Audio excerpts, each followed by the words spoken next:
እኔ እኮ የሚመቸኝ የሰው ሚስት ነው። ልምድ ሆኖብህ ነው። እኔንም ከተብከኝ እኮ። ዋው የሰው ይጣፍጣል። አያሃት እዛ ጋ ያለችው አይኗ እዚህ ነው።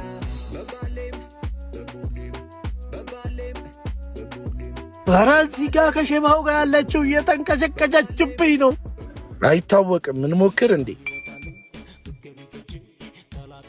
ኧረ ና አለችኝ። ሼባውን ያዝልኝ እንዴ! የሞተው አባቴ ቁርጥ እሱ። አይዞህ ቁጭ በል፣ ሰው እኮ ይመሳሰላል። ቁጭ በል። ወይ ጉድ! ጭራሱ አለቅም።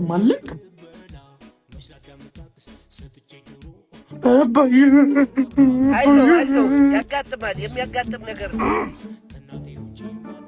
እንደውም አይመስሉም። ወይ አባቴ እኮ ቆንጆ ነው። ያማዋል እንዴ? ምን ወብድ ነው? ተሳካ እንዴ? ኤፊ እኮ ነኝ በሚገባ